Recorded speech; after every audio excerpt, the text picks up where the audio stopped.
Holidays-nale, அது நம்ம GT Holidays தான்.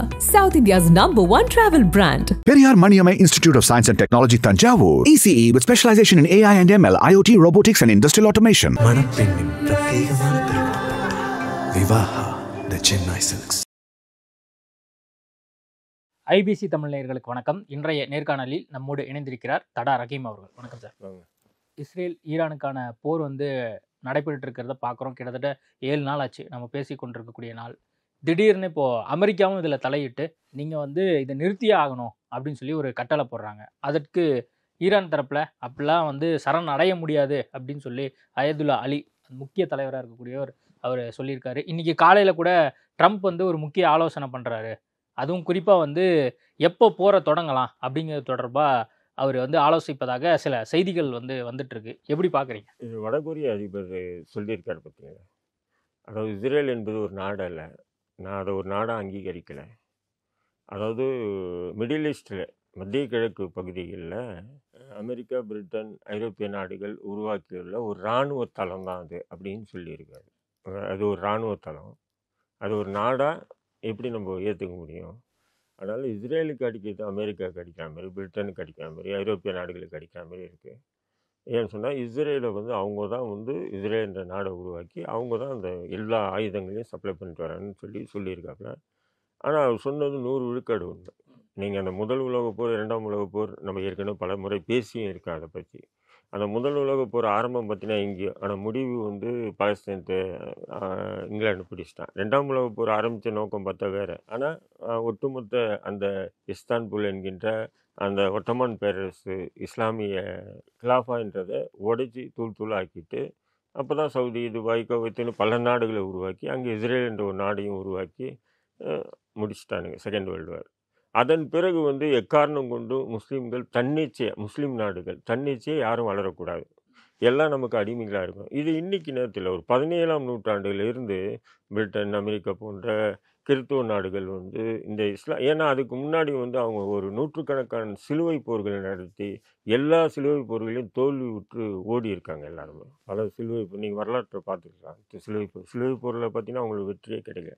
அதன் பிறகு தான் உலக போர்னு சொல்லி ஆரம்பித்து ஃபஸ்ட்டு, செகண்டு, தேர்டில் செகண்ட் உலக போரில் அந்த இஸ்லாமிய கிலாஃபா முழுக்க வருது. இனி எக்காலத்துலேயும் ஒரு இஸ்லாமிய கிலாஃபா தலைமைத்துவம் உருவாகக்கூடாது அப்படின்ற விஷயத்தில் மேற்கத்திய நாடுகள், அதாவது ஐரோப்பியா மற்றும் பிரிட்டன், அமெரிக்கா போன்ற நாடுகள் இன்னும் வரையிலும் தெளிவாக இருக்காங்க விஷயத்தில்.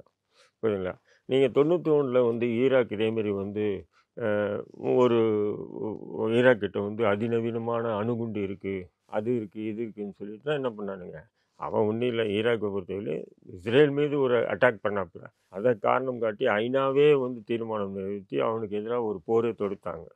ஐக்கிய நாட்டு சபைகள் எல்லாம் சேர்ந்து, எல்லா நாடுகளும் சேர்ந்து கடைசி போர் தொடுத்து அங்கே ஒரு எந்த ஆயுதமும் இல்லை. அப்போ என்ன பண்ண ஐநா பொய்யான பிரச்சாரத்தை ஐநா சபையில் சொல்லி இப்படி ஒரு போரை உருவாக்கி 1 லட்சக்கணக்கான மக்கள் சாகிறதுக்கு காரணமாக இருந்தால் அமெரிக்கா, பிரிட்டன், ஐரோப்பிய நாட்டு தலைவர்களுக்கு தூக்கு தண்டனை கொடுத்தாங்கன்னா அது லாஜிக்காக ஏற்றுக்கலாம். ஆனால் அதை விட்டுட்டு என்ன பண்ணுறாங்க, சதாம் ஹுசைனுக்கு தூக்கு தண்டனை கொடுத்தாங்க. அப்போது இங்கே நீதி என்பது சமமாக இல்லை. ஒரு பக்கம் நீதி, இன்னொரு பக்கம் அநீதியாகவே கொண்டு வருது. அதன் பிறகு பார்த்தீங்கன்னு சொன்னால் அங்கே மத்திய ஆசியாவில் பார்த்தீங்கன்னு சொன்னால் அந்த மிடில் ஈஸ்டில் பார்த்திங்கன்னா முழுக்க அதிகாரத்தை பிரிட்டன், அமெரிக்கா தான் செலுத்திட்டு இன்ன வரையிலும் வருது. அது காரணம் மூல காரணம் என்ன சொன்னால் அங்கே இருக்கக்கூடிய கனிம வளங்கள், கச்சா எண்ணெய் தான். ஏன்னா வேர்ல்டில் ஒரு 80-70% மேலே கச்சா எண்ணெய் அங்கேருந்து தான் உருவாகி எல்லா நாடுக்கும் போகுது. இப்போ அமெரிக்கா ஒரு 100 ரூபாய்க்கு சவுதிக்கிட்டேயோ இல்லை கத்தார்கிட்டேயோ இல்லை அரபு நாடுகள் எங்கே வாங்கினா 100 ரூபாய்க்கு கச்சா எண்ணெய் வாங்கினான்னா 50 ரூபா தான் காசு கொடுக்குறான். 50 ரூபா அவன் நாட்டில் இன்வெஸ்ட் பண்ண சொல்கிறான். இப்போ இந்த மாதிரி ஒரு சிஸ்டமேட்டிக்கலாக ஒட்டுமொத்தமாக அவன் வச்சுருக்கான். இப்போ சிரியா கொஞ்சம் அமெரிக்கா எதிர்த்தான். உடனே என்ன பண்ணிட்டான், ISISன்ற ஒரு செட்டப்பை உருவாக்கி அந்த ISISஐ நாங்கள் ஒழிக்கிறோன்னு சொல்லிட்டு உள்ளே லட்சக்கணக்கான மக்கள் அகதிகளாகவும் லட்சக்கணக்கான மக்கள் செத்தாங்க சிரியாவில் சொல்கிறான். அப்போ ஈரான் முடிஞ்சு அப்புறம் கதாஃபி, லிபியா அதிபர் கதாஃபி என்ன பண்ணிட்டான்னு சொன்னால் அவங்களுக்குள்ளே ஒரு பிரச்சனையை உருவாக்கி அதுக்கும் காரணம் அவர் சொன்னது என்ன, என் நாட்டுக்குள்ளே நான் உயிரோடு இருக்கிறது இல்லையோ அமெரிக்காவினுடைய தூதரகத்தை திறக்க விட மாட்டேன், இதுதான் சொன்னேன். அமெரிக்கா, பிரிட்டனுடைய தூதரகத்தை திறக்கவே விட மாட்டேன்னாரு. ஆனால் அங்கேயும் குழப்பம் ஏற்படுத்தி அங்கே வந்து அவரையும் முடித்தான். இப்போ அடுத்தது சிரியாவையும் வந்து என்ன பண்ணிட்டான், ஓரளவுக்கு ஒழிச்சிட்டான். அதேமாதிரி எகிப்து, ஜோர்டான் எல்லா நாடுகள்லையுமே வந்து அமெரிக்கா உள்ளே பூந்து தன்னுடைய கட்டுப்பாட்டில் வச்சுட்டு இன்றைக்கி பெரிய அண்ணனுடைய வேலையை வந்து செஞ்சுட்டு இருக்கான். இப்போ இந்நிலையில் தான் நம்ம ஈரானை பற்றி நம்ம பேசணும். ஈரான் வந்து நீங்கள் பார்த்தீங்கன்னு சொன்னால் இப்போ சமீபமாக ஒரு 10 ஆண்டுகளாக வந்து அமெரிக்காவினுடைய டாலருக்கு நான் கச்சா எண்ணெய் கொடுக்க மாட்டேன்ட்டான். ஃபஸ்ட்டு என்னுடைய ருப்பைக்கு கொடுக்குறியா வாங்கிட்டு போ, இல்லையா போயிட்டே இருந்துட்டான். அப்போ அதுமாரி சீனாவுக்கு வந்து கொடுக்குறேன். சீனாவுக்கு ஏன் நீ கொடுக்குறேன்னா நான் அது ஏன் நான் கொடுத்துக்க வேண்டாம். இப்போ இந்தியாவுக்கே பார்த்தீங்கன்னா 60 விழுக்காடுக்கு மேலே ஈரான்லேருந்து தான் கச்சா எண்ணெய் வருது, இந்தியாவுக்கு கொடுக்குறான். அதேமாரி ரஷ்யாவுக்கு, இது போன்ற பல நாடுகளுக்கு வந்து அவங்களுடைய ருப்பையில் தான் கொடுக்குறான்னு தவிர அமெரிக்கானுடைய டாலராக அவன் ஏற்றுக்கவே இல்லை. யார்? ஈரான். இந்த வெறி கடுப்பு வந்து அப்படியே இருக்குது, அமெரிக்காவுக்கு அப்படியே இருந்துகிட்டே இருக்கு. இப்போ இந்நிலையில் தான் வந்து இப்போது இஸ்ரேல் பாலஸ்தீன் பிரச்சனை உருவாகுது. பிரச்சனை அது பல ஆண்டுகளாக இருக்காது. அது 2ஆம் உலக போருக்கு பிறகு வந்து பார்த்திங்கன்னா ஜோர்டான் படையெடுத்தான், அப்புறம் எகிப்து படையெடுத்தாங்க, இப்படி எல்லாமே. ஆனால் அது சின்ன நாடுன்னு சொல்லி ஏற போகிறாங்க. ஆனால் அத்தனை பேரும் சேர்ந்து இவங்களை அடித்த உடனே அவங்க பின்வாங்கிறாங்க. இதுதான் நடக்குது. இல்லை, அதான் இப்போ நீங்கள் சொல்கிறீங்கல்ல, இஸ்ரேல் பாலஸ்தீனம், அதாவது அமாஸ், இஸ்புல்லா, இந்த மாதிரியான விஷயங்கள்லாம் நடந்துட்டு இருக்கும்போது திடீர்னு ஈரானுமே வந்து இவங்களுக்கு சப்போர்ட்டாக வந்து நடந்துக்கிட்டாங்க. இஸ்புல்லா, அமாஸ் போன்ற அந்த விவகாரங்களில் எங்களுடைய நிலைப்பாடு இவங்களுக்கு ஆதரவாக தான் அப்படின்னு சொன்னாங்க. அப்போ இஸ்ரேல் வந்து என்ன சொன்னாங்கன்னா, குட்டி குட்டி அமைப்புகளை இவங்க வந்து உருவாக்கி வச்சுருக்காங்க, அதனால தான் வந்து இந்த ஒரு விவகாரத்தில் அவங்க வந்து அவங்களுக்கு சப்போர்ட் பண்ணுறாங்க அப்படிங்கிற விவகாரத்தை இஸ்ரேல், அமெரிக்கா போன்ற நாடுகளுமே சொன்னாங்க. இஸ்ரேல் அதை சொல்கிறதுக்கு அருகதே இல்லை. ஏன் சொன்னீங்கன்னா, இஸ்ரேல்ன்றது அதான் சொன்னேன், இஸ்ரேல் மட்டும் இல்லை. இஸ்ரேல் மட்டும் இருந்தால் எப்போ தூக்கி தட்டு போயிட்டே இருந்திருப்பாங்க. இஸ்ரேல் கிட்ட போனவே என்ன ஆகுது, உடனே வந்து அமெரிக்கா, பிரிட்டன், ஐரோப்பிய நாடுகள் எல்லாம் வந்து சூழ்ந்து அவனை அடித்து காலி பண்ணுறது. அப்படி இருக்கும்போது அப்போ அவங்க வந்து என்ன பண்ணுவாங்க, அவங்களுக்கு அதே நேரத்தில் வந்து பார்த்திங்கன்னா இஸ்ரேல் 2ஆம் உலக போருக்கு பிறகு அங்கே வரைபடத்தில் பார்த்தீங்கன்னா பாதி இஸ்ரேலுக்கும் பாதி பாலஸ்தீனுக்கும் தான் பிரித்து கொடுத்தாங்க. ஆனால் பாலஸ்தீன் அதை அங்கீகரிக்கல, எங்களுக்கு முழுசாக எங்களுக்கு வேணும் அப்படின்னு சொல்லி அன்னையிலேருந்து சண்டை நடந்துகிட்டே இருக்குன்னு வைங்க.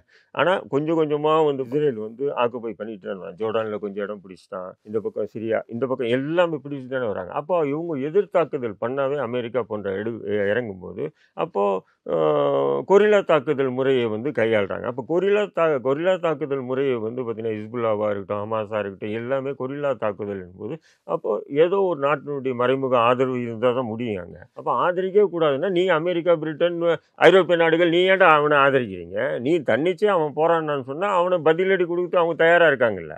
ஆனால் நீங்கள் எல்லாம் இறங்குறீங்கன்னும் போது அப்போ கொரில்லா தாக்குதலுக்கு உண்டான போராளி குழுக்களை உருவாக்குறாங்க. அந்த போராளி குழுக்களுக்கு ஈரான் ஆதரிக்கிறான், இதுக்கு முன்னாடி ஈராக் ஆதரித்தான், அப்புறம் ஈரான் ஆதரிக்கிறான், இது மாறி மாறி ஆதரிக்கிறாங்கன்னு வைங்க. அதை ஆதரிக்கக்கூடாதுன்னு சொல்கிறேன்னா நீ மற்ற நாடுகளுடைய உதவி வாங்காமல் இருக்கணும் இல்லையா? இன்றைக்கி கூட என்ன சொல்கிறாப்புல நெத்தன்யாகு, நான் ஏதோ ஈரானில் இருக்கக்கூடிய இதை வந்து ஒழிச்சிட்டு அங்கே ஆட்சி மாற்றம் ஏற்படுத்த போகிறேன். நீ யாரா அவன் நாட்டில் போய் ஆட்சி மாற்றம் ஏற்படுத்த உனக்கு என்ன இருக்குது? இதெல்லாம் எவ்வளோ பெரிய இது, பெரியண்ணனுடைய இது என்ன ஆணவத்தின் உச்சம் இல்லையா?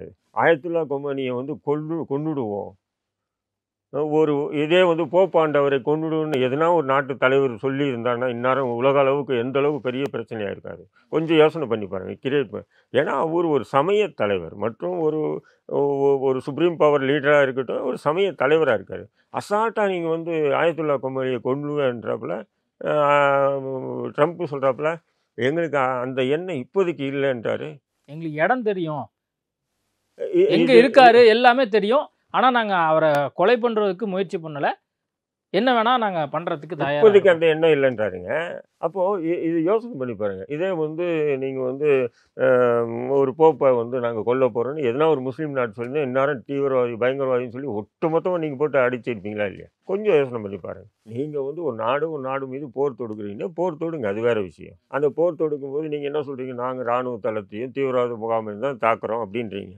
அங்கே சிவிலியன்ஸு அப்பாவி மக்கள் தான் கொல்லப்படுறாங்க. 2 தரப்புலையும் அப்படி தான் சொல்லுவேன். இஸ்ரேல் தாக்கினாலும் சரி, ஈரான் தாக்கினாலும் சரி, அப்பாவி மக்கள் தான் பெரும்பாலுமே கொல்லப்படுறாங்க. அது எந்த நாடுமா இருந்தாலும் அப்படி தான். ஒரு போரும் நடந்தால் அப்பாவி மக்கள் தான் கொல்லப்படுவாங்க இல்லைங்களா? அப்படி இருக்கும்போது நீங்கள் வந்து அந்த குறிப்பிட்ட நான் இந்த தலைவரை கொள்வேன். நீ ஏற்கனவே இப்போ இந்த எச்சரிக்கை எதுக்கு? ஏற்கனவே பார்த்தீங்கன்னா 100கணக்கான இது போன்ற தலைவர்களை இஸ்ரேல் வந்து உளவுப்படை வந்து திட்டமிட்டு கொண்டு இருக்குது ஈரானில்.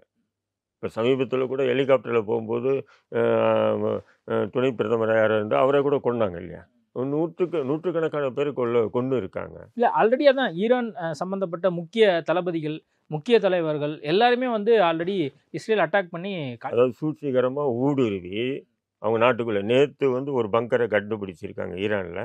அந்த அதாவது பூமிக்கு அடியில் 400 மொசாத்தினுடைய உளவு பிரிவு சேர்ந்த நபர்களே அங்கே பதுங்கி இருந்திருக்காங்க. 400 பேர். அவங்ககிட்ட அதிபயங்கரமான ஆயுதங்களும் மற்றும் அந்த தொலைத்தொடர்பு கருவிகளெல்லாம் வச்சுருந்துருக்காங்க. நேற்று கண்டுபிடிச்சிருக்கேன், வீடியோ இப்போ கூட பார்த்தேன் நான். இப்படி வந்து ஊடுருவி யார் யார் தலைவர்களோ அவங்களெல்லாம் கொள்றீங்கன்னு சொன்னால், அப்போது உங்களுக்கு என்ன, நீங்கள் அந்த மத்திய ஈஸ்ட்டை அந்த மிடில் ஈஸ்ட்டில் வந்து நான் தான் பெரிய அண்ணனா வாழணும்னு எண்ணம் அவங்களுக்கு. நீங்களே அண்டை வந்து நீங்கள் இருக்கிறதே உங்கள் சொந்த நாடு இல்லை. அதுக்காக அங்கே போராளி குழுக்கள் எல்லாம் போராடி தான் வராங்க. அதை தாக்குதல் பண்ணால் உடனே நீங்கள் வந்து தீவிரவாதி பயங்கரவாதின்றீங்க. இது எந்த வகையான லாஜிக்காக ஏற்றுக்க? இல்லை, இஸ்ரேல் இந்த மாதிரி ஒரு போக்கை கடைபிடிக்குதுன்னா அது ஓரளவுக்கு புரிந்து கொள்ள முடியாது. அமெரிக்காவினுடைய போக்கு ஏன் எப்படி இருக்கு? இப்போ அவரு சொல்றாருல ட்ரம்ப், அணு ஆயுத தயாரிப்பு முயற்சிகளை விட்டு நிபந்தனையின்றி சரணடையணும். அதுதான்டா நீங்கள் ஏற்கனவே புஷ் என்ன சொன்னீங்க? புஷ் பிரதமராக இருக்கும்போது, ஜனாதிபதியாக இருக்கும்போது என்ன சொன்னாப்புல? ஈராக்கில் வந்து இப்படி தான் நான் வந்து அணு ஆயுதங்கள்லாம் இருக்குன்னு சொல்லிட்டு தான் போரை தொடுத்தீங்க. அங்கே இல்லை. அப்போ என்ன ஆச்சு? அப்போது நீங்கள் அணு ஆயுதம் வச்சுக்கலாம், பிரிட்டன் வச்சுக்கலாம், எல்லாருமே வச்சுக்கலாம் நீங்கள். ஆனால் மற்றவங்க யாரும் வச்சுக்கூடாது. 191 நாடுகள் கையெழுத்து போட்டிருக்கான் அந்த அணு ஆயுத தடுப்பு சட்டத்தில். இதில் ஈரானையும் போட சொல்கிறாங்க. ஈரான் முதல்ல போட்டாங்க, அப்புறம் மறுத்துட்டாங்க. ஏன் மறுக்கிறாங்கன்னு சொன்னால், அமெரிக்கா தயாரித்த அணு ஆயுதங்கள்லாம் வந்து இஸ்ரேலில் குவிச்சு இருக்கும்போது நான் வந்து என்னுடைய அந்த யுரேனியத்தை செறிவூட்டி நான் வந்து அணு ஆயுதம் தயாரிக்கிறது விஷயத்தில் நான் பண்ண போகிறேன், நான் கையெழுத்து மறுக்கிறேன் அப்படின்னு சொன்னப்போ அதுலேருந்து தானே பிரச்சனையே உருவாகுது உங்களுக்கு. 2 பேருக்குள்ள பிரச்சனை அதுதானே சார். அப்படி இருக்கும்போது பக்கத்தில் இருக்கிறவங்க வந்து அணு ஆயுதம் வச்சுருக்கான். அப்படிங்கும்போது எனக்கு அணு ஆயுதம் தேவை. இப்போது இந்தியா பாகிஸ்தான் அணு ஆயுத இதில் வந்து ஒப்பந்தம் அடிப்படையில் பார்த்தீங்கன்னா இவங்க இல்லை, இந்தியாவும் இல்லை, பாகிஸ்தானும் இல்லை, இல்லையா? ஆனால் இந்தியா அணு ஆயுதம் தயாரிச்சோன்னா இந்தியாவை காட்டி பாகிஸ்தானும் தயாரித்து வச்சுருக்கான். உண்மையில இல்லையா? அதேமாரி வந்து இப்போ இஸ்ரேல் வந்து வச்சுருக்கான்னு சொன்னால் நானும் வச்சுருப்பேன்னு சொல்லலை. இல்லை, இப்போது நீங்கள் சொல்கிறீங்களா பாகிஸ்தான் இந்தியாவும் இந்த மாதிரி அணு ஆயுதங்கள் வச்சுருக்காங்க அப்படின்னு நீங்கள் சொல்கிறீங்க. அண்மையில் இன்டர்நேஷ்னல் ஆட்டோமிக் எனர்ஜி ஏஜென்சி வந்து ஒரு அறிக்கையை வந்து ஐநாவில் சமர்ப்பிக்கிறாங்க. அதில் வந்து ஈரான் வந்து எங்ககிட்ட இருக்கக்கூடிய அந்த யுரேனியமாக இருக்கட்டும், அணு ஆயுதம் சம்மந்தமாக முழு தகவலை கொடுக்கல அப்படின்னு வந்து அவங்க ஐநாவில் சமர்ப்பிக்கிறாங்க. அதன் அடிப்படையில் தான் அடுத்த நாள்லேருந்து இஸ்ரேல் வந்து ஈரான் மீது தாக்குதல் பண்ணுறாங்க. சரி, எந்த நாடு முழு தகவலை கொடுக்குது? இன்றைக்கி வந்து பார்த்திங்கன்னா 6000க்கு மேற்பட்ட ஒரு நவீன ரக அணு ஆயுதங்கள்லாம் அமெரிக்கா தயாரித்து வச்சுருக்கு. அது எல்லாம் ஐநாவில் வந்து நான் இப்படி தயாரித்து இப்படி வச்சுருக்கேன்னு சொல்லி கொடுத்துருக்கானா? பிரிட்டன் தயாரித்து வச்சுருக்கான், அவன்லாம் கொடுத்துருக்கானா? சீனா தயாரித்து வச்சு இதெல்லாம் கொடுத்தானா? லாஜிக்காக பேசுவோம். எந்த நாடு வந்து வெளிப்படைய தன்மையோடு நடந்துக்கிறான் இந்த விஷயத்தில்? இது கேட்டான்னு சொன்னால் இது எங்கள் உள்நாட்டு பிரச்சனைன்றான், இது இறையாண்மைக்கு சம்மந்தப்பட்ட விஷயம், இது வெளிப்படையாக எல்லாத்துக்கிட்ட சொல்ல முடியாதுன்றான். இப்போ அதேமாரி தானே ஒவ்வொரு நாடும். இப்போ இந்தியாவே தயாரித்து வச்சுருக்குன்னா நாங்கள் இவ்வளோ தயாரித்து வச்சுருக்கோம், இப்படி பண்ணோம் அப்படின்றது ஐநா கேட்டவொன்னு கொடுத்துருவாங்களா? கொடுக்க மாட்டாங்களா? அது எந்த நாடுமே கொடுக்க மாட்டாங்களா? அப்போ ஈரான் மட்டும் கொடுக்கலன்ற ஒரு பிரச்சனையை வச்சு நான் வந்து அவன் மேலே குண்டு போட்டு நான் அழிப்பேன்னு சொன்னால் அப்போ உனக்கு என்ன ஆணவம்? நான் மட்டும் இல்லை, எனக்கு அமெரிக்கா இருக்கான், பிரிட்டன் இருக்கான், ஐரோப்பிய நாடுகள் இருக்காங்க. பொருளாதாரத்திலும் சரி, ஆயுதத்திலும் சரி, மிக உயர்ந்த அந்தஸ்தில் இருக்கவங்கெல்லாம் நமக்கு பக்கபலமாக இருக்காங்க. ஆனால் அவங்க நமக்கு கைவிட மாட்டாங்க. இதுதானே உன்னுடைய எண்ணம். அப்போ இது எது போன்ற எண்ணம் இது? அப்போ அரபு நாடுகள்லாம் வந்து ஈரானுக்கு ஆதரவு தெரிவிச்சிருக்கிறாங்க. அது மட்டும் இல்லாமல் ஒரு சில நாடுகள் வந்து இரு நாட்டுகளும் இருக்கக்கூடிய இந்த போர் வந்து நிறுத்தப்படணும் அப்படிங்கிற ஸ்டாண்டும் எடுக்கிறாங்க மிடில் ஈஸ்ட் கண்ட்ரியில். இல்லை, அரபு நாடுகள்லாம் அடிமையாகி ரொம்ப வருஷம் ஆகுதுங்க. சவுதி, கத்தார், கித்தார் எல்லாம் வந்து முழுக்க அமெரிக்காவுக்கு அடிமையாயிட்டாங்க. அமெரிக்கா, பிரிட்டன் இந்த பக்கம் 2 பேருக்கு அடிமையாயிட்டாங்க. அவங்களுக்கு அவ்வளோ அந்த வரக்கூடிய செல்வத்தை என்ன பண்ணணும்னு தெரியாமல் அமெரிக்கா, பிரிட்டனில் வந்து முதலீடு பண்ணிக்கிட்டு அந்த லாபத்தில் தான் அவன் இஸ்ரேலுக்கே கொடுக்குறான். இது சவுதியிலேருந்து வருஷத்துக்கு பார்த்தீங்கன்னா எத்தனையோ பில்லியன் லட்சம் டாலர்ஸ் வந்து முதலீடு பண்ணுறான். யார்? சவுதி. அந்த டாலர்ஸில் வரக்கூடிய வருமானத்தில் தான் அவன் வந்து என்ன பண்ணுறான்? இஸ்ரேலுக்கே கொடுக்குறான். இந்த அடிப்படை அறிவு கூட இல்லாமல் இந்த அரபு நாடுகள் எத்தனையோ பசி பட்டினியோடு இருக்கக்கூடிய ஏழ்மையான நாடு இருக்குது. அந்த நாடுகளுக்கு இவனுங்க போய் கொட்டினா பரவாயில்ல. இப்போ இந்தியா போன்ற நாடுகளுக்கு வந்து தொழில்துறையில் வந்து எடுத்துகிட்டு வந்து முதலீடு பண்ணாங்கன்னா வரவேற்கலாம்ல. அமெரிக்காவே போய் கொட்டுறானுங்களே, எல்லாருமே கொட்டுறானுங்களே அங்கே தான். அப்போது அவன் அதுலேருந்து எடுத்து தான் அவன் அடிக்கிறான். எப்படின்னா இப்படி போய் இப்படியே வந்து அடிக்குது. புரியுதுங்களா?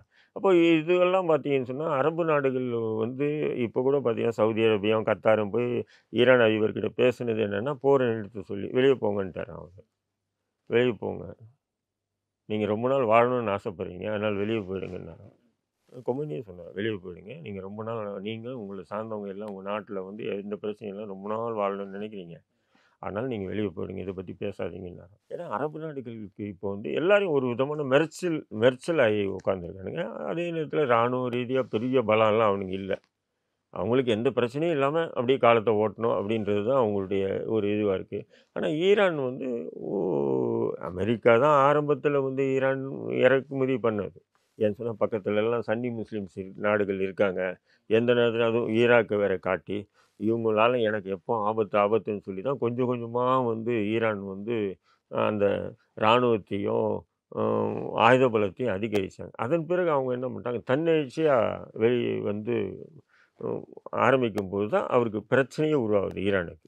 ஈரான் வந்து சுதந்திரமாக செயல்படக்கூடாதுன்னு சொல்லி அமெரிக்கா போன்ற நாடுகள் நினைக்கிறாங்க. இஸ்ரேலும் வந்து அணு ஆயுதத்தை காரணம் காட்டி இவங்க மேலே தாக்குதல் பண்ணுறாங்க அப்படிங்கிறது உங்களோட சம்ரைஸாக இருக்குது. இந்த விவகாரம் தொடர்பாக இந்தியாவினுடைய நிலைப்பாடு எப்படி பார்க்குறீங்க? இல்லை, இந்தியா வந்து பார்த்தீங்கன்னா லாஜிக்காக பார்த்தோன்னா ஈரான் பக்கம் தான் நிற்கணும். ஏன்னா ஈரான் வந்து இந்தியாவினுடைய தோழமை நாடு இல்லையா, இஸ்ரேல் இந்தியாவினுடைய தோழமை நாடு இல்லையா, இஸ்ரேல் வந்து அமெரிக்காவினுடைய தோழமை நாடு, ஈரான் வந்து இந்தியாவினுடைய தோழமை நாடு. இப்போது ரஷ்யாவா அமெரிக்காவானும் போது ரஷ்யா தானே இந்தியா தேர்ந்தெடுக்கணுங்களா, இதுவாக பேசுவோம் இருக்கா இல்லைங்களா. அப்போ அந்த அடிப்படையில் பார்த்தீங்கன்னா ஈரானுக்கு தான் நிற்கணும். ஆனால் இங்கே வந்து எப்படின்னு சொன்னால் இப்போ பாஜக ஆட்சியில் இருக்கிறதுனால இங்கே ஆர்எஸ்எஸ்னுடைய அதிகாரம் இதுனால ஆர்எஸ்எஸ் வந்து யூதர்களுக்கு ஆதரவாக செயல்படணும் அப்படின்ற ஒரு அவங்க கான்செப்ட் எடுத்துக்கிட்டு செயல்படுறாங்க. ஆனால் நீங்கள் வந்து பார்த்தீங்கன்னு சொன்னால் கொள்கை ரீதியாக பார்த்தீங்கன்னா இந்துத்துவாவுக்கு எதிரான கொள்கையை தான் இஸ்ரேல். இப்போ உதாரணத்துக்கு பார்த்தீங்கன்னா நீங்கள் அரபு நாடுகளில் கூட எல்லா நாடுகள்லையும் கோயில் இருக்குது. நீங்கள் ஈரானில் கூட பார்த்தீங்கன்னா 10-15 கோயில் இருக்கான் இது உதாரணத்துக்கு. ஆனால் நீங்கள் வந்து இஸ்ரேலில் இன்னொரு ஒரு கோயில் கட்டக்கூட அவங்க விடலை. அதேமாரி பார்த்தீங்கன்னா அவங்களுடைய பிரதான உணவே பசுமாட்டு கறியை தான் அவங்க இது பண்ணுறாங்க. இதேமாரி நிறைய விஷயங்களை நம்ம வந்து பேசலாம். அதாவது இந்துத்துவாவுக்கும் இஸ்ரேலு யூதர்களுக்கும் உள்ள அந்த முரண் சொல்கிறேன் நிறைய இருக்குது. இருந்தாலும் வந்து இங்கே என்ன ஆகுதுன்னு சொன்னால் இந்தியாவில் வந்து ஆர்எஸ்எஸ் பாஜக சங்கிங்க எல்லாமே வந்து இஸ்ரேலுக்கு ஆதரவாக தான் பேசுகிறாங்களே தவிர ஈரானுக்கு ஆதரவாக பேசல, நடுநிலையாகவும் பேசலை. இது இல்லையா சங்கிங்க எல்லாருமே அது என்னன்னு தெரியல. அது என்ன அந்த முஸ்லீம் வெறுப்பு குணம் அவங்ககிட்ட இருக்குது. இல்ல நீங்க சொல்றது பாஜகவினுடைய நிலைப்பாடு. இந்த இடத்துல இந்தியா வந்து என்ன சொல்லுதுன்னா, நாங்க கவனிச்சுட்டு தான் இருக்கோம், நம்ம யாருக்கும் ஆதரவு இல்லை அப்படிங்கிற நிலைப்பாடுல அவங்க எடுத்திருக்காங்க. கவனிச்சுட்டு தான் இருக்கும். அதே நேரத்தில் வந்து இவர் இஸ்ரேல் பிரதமர் வந்து அடிக்கடி பேசுறது, பிரதமர் அடிக்கடி அங்கே பேசுறது, உங்களுக்கு என்ன உதவி வேணும்னு நான் செய்கிறேன்னு சொல்கிறது எல்லாமே நடந்துக்கிட்டு தானே இருக்குது. வெளிப்படையான ஆதரவு இல்லையே தவிர. ஆனால் இந்தியா வந்து இப்போதைக்கு இஸ்ரேலுக்கு தான் ஆதரவு பண்ணிகிட்டு இருக்குது. இப்போ சமீபத்தில் கூட வந்து நீங்கள் வந்து பார்த்தீங்கன்னா காசா அதான் அந்த ஹிஸ்புல்லா ஹமாஸ் போன்ற போராளிகள் வந்து அட்டாக் பண்ணும்போது இந்தியாவிலேருந்து மீடியாக்கள் தான் அங்கே போய் நேரடி ஒளிபரப்ப செஞ்சாங்க. உங்கள் நண்பர் ஹரியரன் கூட போனார் இல்லையா, போனாரா இல்லைங்களா. இங்கே இருக்கக்கூடிய மணிப்பூருக்கு எந்த ஊடகமும் போகல, ஆனால் அங்கே இஸ்ரேலுக்கு போய் நேரடி ஒளிபரப்பெல்லாம் பண்ணாங்க ஊடகங்கள் எல்லாமே. அப்படி இருக்கும்போது நேரடியாக இஸ்ரேலுக்கு தான் ஆதரவு. அதேமாதிரி இந்தியா பாகிஸ்தான் அந்த போர் நடக்கும்போது கூட எந்த நாடுகளும் வந்து இந்தியாவுக்கு ஆதரிக்கலை. ஆனால் இஸ்ரேல் மட்டும்தான் முதல் ஆளாக வந்து நாங்கள் இந்தியா பக்கம் நிற்கிறோம் அப்படின்னு சொன்னோம். நீங்கள் பார்த்துருக்கலாம். அதனால் வந்து பார்த்திங்கன்னா இது வந்து வெளிப்படையாக வந்து இந்தியா ஒன்றும் அறிவிக்கலையே தவிர, ஆனால் முழுக்க வந்து இஸ்ரேலுக்கு தான் ஆதரவாக இருக்குது. புரியுதுங்களா. இப்போ என்னன்னு சொல்கிறீங்கன்னா இன்றைக்கி வந்து இஸ்ரேல் என்ற அந்த ஆணவம் இருந்தது பார்த்தீங்களா ஒரு விஷயம். அதாவது எங்கள் பூமிக்குள்ளே ஒரு எறும்பு ஒரு வலையிலேருந்து வெளியே வந்து எங்கன்னா இறை தேட்டு மறுபடியும் எந்த வலைக்கு போகுதோ அந்தளவுக்கு நாங்கள் வந்து கண்காணித்து வச்சுருக்கோம். வான் பகுதி முழுக்க வந்து ஒரு பறவை பறக்கணுன்னாலும் எங்களை கேட்டு தான் பறக்கணும் அப்படியெல்லாம் டைலாக் விட்டுட்டு உலகத்தையே அச்சுறுத்தி வச்சுருந்தாங்க இல்லையா. அதெல்லாம் ஒன்றும் இல்லைன்னு புஷ்ஷுன்னு ஆயிடுச்சு. ஏன்னு சொன்னால் இவன் தொடர்ந்து அடிக்கிறாங்கல்ல. இப்போ நேற்று 2 நாளைக்கு முன்னாடி இஸ்ரேல் பிரதமர் பேசுகிறாரு, ஈரானுடைய வான் பகுதி முழுக்க எங்கள் கட்டுப்பாட்டில் வந்துச்சுன்றார். நேற்று வந்து அமெரிக்க அதிபர் சொல்கிறாரு, ஈரானுடைய வான்பகுதி முழுக்க நாங்கள் கட்டுப்பாடு கொண்டு வந்துட்டோம். ஈரானும் சொன்னான், நான் இவங்கெல்லாம் வந்து எங்கள் வான்பகுதியெல்லாம் உங்கள் கட்டுப்பாடு கொண்டு வரல, நாங்கள் தான் இது இஸ்ரேலினுடைய வான்பகுதியும் எங்கள் கட்டுப்பாட்டில் இருக்குது. இப்போ நேற்று நைட்டு எல்லாம் பார்த்தீங்கன்னு சொன்னால் சர்வசாதாரணமாக ஏவுகணைகள்லாம் அடிக்கும்போது அப்போ யாருடைய கட்டுப்பாட்டில் வான்பகுதி இருக்குது, யாருடைய கட்டுப்பாட்டில் இருக்குது. அப்போது இப்போ என்னென்னா எப்படியாவது இந்த போரில் வந்து இது அமெரிக்காவை இழுக்கணுன்றது தான் இஸ்ரேலுடைய திட்டம். ஏன்னா அமெரிக்காவை இழுத்துட்டோம்னு சொன்னால் அதுக்கப்புறம் இது வந்து உலக போராக கூட மாறட்டும், நமக்கு என்ன அப்படின்றது தான் இஸ்ரேல் போடக்கூடிய ஒரு சூழ்ச்சியான இது. முக்கியமான விஷயம், இப்போ அடுத்த தலைவராக யார் வர்றதுக்கு வாய்ப்பு அப்படின்னு ஒரு செய்தி ஒன்று வந்திருக்கு. குறிப்பாக எதனால் இது வந்திருக்குன்னா, ட்ரம்ப் வந்து சொல்லியிருந்தாரு, அந்த கமேனி வந்து எங்கே இருக்காருன்னு எங்களுக்கு தெரியும், அவரை வந்து கொலை பண்ணுவதற்கு எந்த முயற்சியும் நாங்கள் எடுக்கலை, ஆனால் வந்து நாங்கள் பொறுத்திருந்து பார்க்க போகிறோம் அப்படின்னு சொல்லி ட்ரம்ப் சொல்லியிருந்தாரு. உடனடியாக அடுத்த கேள்வி என்ன எழுதுனா, ஆல்ரெடி அங்கே இருக்கக்கூடிய முக்கிய தளபதிகள் தலைவர்களை எல்லாத்தையுமே வந்து டார்கெட் பண்ணி அவங்க வந்து கொலை பண்ணிட்டாங்க. இந்த மாதிரி சூழலில் ஒருவேளை அவர் கொல்லப்பட்டால் அடுத்த யார் தலைவர் வருவா அப்படின்னு சொல்லி ஒரு 4 பேர் போட்டிருக்கிறாங்க. அந்த விவகாரம் தொடர்பாக அவங்க பார்வை என்ன? அவரை வந்து இப்போது ஒருவேளை பிளான் பண்ணி ஏதோ ஒரு அசம்பாவித சம்பவம் நடந்துருச்சுன்னா அடுத்த தலைவராக யார் வரப்போறா? ஈரான் வந்து கிட்டத்தட்ட சரணடையணும் அப்படிங்கிற ஒரு நிலைக்கு மாறிடும். ஆனால் கமேனி என்ன சொல்கிறாருன்னா, நான் யார்ட்டையும் சரணடைய மாட்டோம், போர் துவங்கிருச்சு, இனிமேல் தான் நீங்கள் பார்க்க போகிறீங்க அப்படின்ட்டு இருக்காரு. இல்லை, இந்த கேள்விக்கு விடை வந்து கொமேனியே சொல்லியிருக்காங்க. ஆயத்துல்லா கொமேனி அவங்களே சொல்லியிருக்காங்க. என்ன சொல்லியிருக்காருன்னு சொன்னீங்கன்னா, என்னுடைய உயிரோ என்னுடைய வயதான உடலோ நிரந்தரம் இல்லாதது, அழியக்கூடியது, இது எப்போனாலும் மரணிக்கலாம் அப்படின்னு தான் அவருடைய கருத்து. அதே நேரத்தில் கொள்கை கோட்பாடு உள்ள ஒரு கூட்டத்துக்கு வந்து தலைவர்கள் என்பது விருந்தாளிகள் போன்றவர். விருந்தாளி எப்படி வந்து காலையில் வந்து சாயங்காலம் அதேமாதிரி வருவாங்க, தலைமை தாங்குவாங்க, செத்துட்டாங்கன்னா அடுத்த தலைமை, அடுத்த நபர் செத்துட்டாங்கன்னா அடுத்த தலைமை. இதை தான் அவர் என்ன பண்ணுறாரு, அவருக்கே உண்டான பாணியில் அவர் சொல்லியிருக்காரு, என்னுடைய உடலோ என்னுடைய உயிரோ வயதான உடலோ எந்த பிரயோஜனமே இல்லை, நான் மன்னிக்கப்படலாம். ஆனால் கொள்கை கோட்பாடு உள்ள ஒரு சமூகத்துக்கோ கொள்கை கோட்பாடு உள்ள ஒரு இயக்கத்துக்கோ தலைவர்கள் என்பது விருந்தாளிகள் போல, அதனால் எங்களுடைய மரணம் வீர மரணமாகவே நான் நினைக்கிறேன் அப்படின்றது தான் சொல்லியிருக்கேன். அதனால் ஆயத்துல்லா கொமேனி போயிட்டாருன்னு சொன்னால் அவ்வளோதான் அப்படின்றதெல்லாம் இல்லை. அடுத்த ஸ்டேஜ் அடுத்த நபர் வருவார், அடுத்த ஸ்டேஜ் அடுத்த நபர் வருவார். நீங்கள் எல்லா தலைவர்களையும் கொல்லுவீங்களா? கொல்லுங்க. மரணம் என்பது மனிதனுக்கு ஒரு முறை வர்றதுங்க. அது எப்போ எங்கே எப்படின்றது யாருக்குமே தெரியாதுங்க. அதுவும் இது போன்ற போராளிகளுக்கு அது வந்து எப்போ வரும்னு ஒவ்வொரு போராளியும் ஏங்குவான். அந்த நிலையில் தான் இன்றைக்கி ஈரான் இருக்குது. ஆனால் இஸ்ரேலினுடைய நிலை அப்படி இல்லை. நேற்று கூட பாருங்கள், இன்றைக்கி கூட மக்கள் கொல்லப்படுறாங்க. அதான் இப்போ மக்கள் சேதம் சொல்லி தகவலாக நம்மளுக்கு கிடைச்சிருக்கு. என்னென்னா, ஈரானில் 585 பேர் இறந்துருக்காங்க, இஸ்ரேலில் 24, படுகாயம் வந்து ஈரானில் 1200க்கும் மேற்பட்டோர், இஸ்ரேலில் 500 பேர் படுகாயம் அடைஞ்சிருக்காங்க அப்படின்னு செய்தி இருக்குது. கிட்டத்தட்ட இது வந்து அங்கே இருக்கக்கூடிய சிவிலியன் ஒரு காமன் மேனை வந்து பாதிக்கக்கூடிய அளவுக்கு இது மாறிடுச்சுல்ல. அப்போது இது வந்து ஐநாவோ அல்லது மற்ற நாடுகளோ இதை வந்து எப்படி அணுகணும்னு நினைக்கிறீங்க? நான் என்ன சொல்கிறேன், அங்கே உயிர் சேதங்கள்லாம் கம்மியாக காட்டுறாங்கல்ல இஸ்ரேலில். சாதாரணமாக ஹமாஸ் ஹிஸ்புல்லா அட்டாக் பண்ணும்போது உலகத்தில் இருக்கக்கூடிய அத்தனை ஊடகங்களுக்கும் வரவேற்பு கொடுத்து பட்டுக்கம்பளம் விரித்து வரவேற்பு கொடுத்து லைவ் ஒளிபரப்புனாங்களா இல்லையா? பண்ணாங்களா இல்லையா? ஏன் இப்போ பண்ண சொல்லுங்கள்? ஏன் மீடியாக்காரங்களில் எந்த நாட்டு மீடியாவும் இஸ்ரேலுக்குள்ள அனுமதி இல்லை தெரியுமா உங்களுக்கு? ஏன் சொன்னால் அந்த உயிர் சேதங்கள் வெளியே போச்சுன்னு சொன்னால் ஒரு விதமான பீதி உருவாகும். அந்த பீதியை மறைக்கிறதுக்காக என்ன பண்ணால் மறைக்கிறாங்க. இப்போ நீங்கள் சொன்னீங்களே 500 பேர் இங்கே செத்துருக்காங்க, 25 பேர் தான் செத்துருக்காங்க. அதுக்காக சொல்ல வரேன். ஏன்னா ஊடகங்களிலே செய்தி நீங்கள் வந்து நேற்று 2 ஊடகம், பிரிட்டன் ஒன்று, இன்னொரு 2 நாட்டு ஊடகங்கள் போது மிலிட்ரியை அடித்து துரத்துறாங்க. ஏங்க மக்கள் எல்லாம் சாகுறாங்க. இராணுவ வீரர்கள் எல்லாம் போயிட்டு பங்கர்லேயும் அந்த மெட்ரோ ட்ரெயின் இதுலேயும் போய் ஒளிஞ்சிட்டு இருக்காங்க. எப்போவுமே இராணுவம் தான் வெளியே நிற்கும், மக்களை தான் வந்து பங்கர்லேயும் அந்த இதில் ரயில்வே இதில் போய் மறைவாங்க. ஆனால் இங்கே வந்து இராணுவம் தான் போய் மறைஞ்சிருக்கு. மக்கள் எல்லாம் வந்து என்ன பண்ணுறாங்க, செத்துட்டு இருக்காங்க. கட்டிடங்கள்லாம் அப்படியே அதாவது எதிர்பார்க்கல, அமெரிக்கா எதிர்பார்க்கல, பிரிட்டன் எதிர்பார்க்கல, ஐரோப்பிய நாடுகள் எதிர்பார்க்கல. இஸ்ரேல் இப்படி ஒரு அட்டாக் பண்ணால், ஈரான் அட்டாக் பண்ணிச்சுன்னு சொன்னால் அப்போது இந்தமாரி ஒரு பாதிப்புகள் இஸ்ரேலுக்கு வராது. ஏதோ அப்படியே எப்படி சதாம் ஹுசேன் 2-3 ஏவுகணை விட்ட மாதிரி விடுவாங்க. அது உடனே நம்ம வான் தடுப்பு தான் நம்மக்கிட்ட வந்து பலமாக இருக்கு, அது மூலயமா நம்ம வந்து அழிச்சிடலாம் அப்படின்னு ஒரு குருட்டு எண்ணத்தில் தான் இந்த போரை வந்து இஸ்ரேல் ஆரம்பிச்சது. ஆனால் இஸ்ரேல் எதிர்பார்த்ததை விட, அமெரிக்கா, பிரிட்டன், ஐரோப்பிய நாடுகள் எதிர்பார்த்ததை விட இன்றைக்கி இஸ்ரேல் வந்து அதிபயங்கரமான தாக்குதல். இப்போ இந்த தாக்குதலை வந்து ஈரான் வெற்றி பெற்றுரும் அப்படின்னு நம்ம சொல்ல முடியாது. தோல்வியாக இருந்தாலும் இது வந்து இஸ்ரேலுக்கு மட்டும் இல்லை, அமெரிக்கா, பிரிட்டன், ஐரோப்பிய நாடுகளுக்கு மிகப்பெரிய ஒரு எச்சரிக்கை தான். தோல்வி உலக போரா மாறும்னு நினைக்கிறீங்களா? வாய்ப்பே இல்லை. உலக போர் என்பது அது சரிசமமாக இன்றைய சூழல்ல அப்படி நம்ம எதுவும் சொல்லி வாய்ப்பு இல்லை. ஏன்னா இன்னைக்கு வந்து புதின் கூட பார்த்தீங்கன்னு சொன்னால் நாங்கள் வந்து ஈரானுக்கு ஆதரிக்கிறோம் அப்படின்ற மாதிரி தான் சொல்லியிருக்காங்க. இதில் போல்டாக பேசினது வந்து வடகொரிய அதிபர் தான் பேசியிருக்காரு.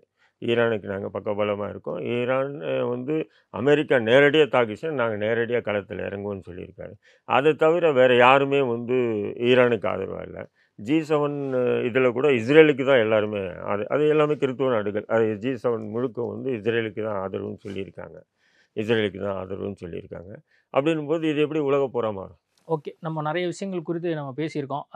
இந்த போர் அடுத்த கட்டத்துக்கு நகராமல் மக்கள் ரொம்ப மகிழ்ச்சியாகவும் சந்தோஷமாக இருக்கணும். இப்போ படுகாயம் அடைஞ்சவங்களுக்கும் நம்ம வந்து மீண்டு வரணும். இதுதான் வந்து எல்லாத்துடைய எண்ணமாகவும் இருக்குது, உலக மக்களுடைய ஒரு பிரார்த்தனையாகவும் இருக்கும். நேர்காணல் கொடுத்ததுக்கு மிக்க நன்றி. Holidays-nale, adu namma GT Holidays da.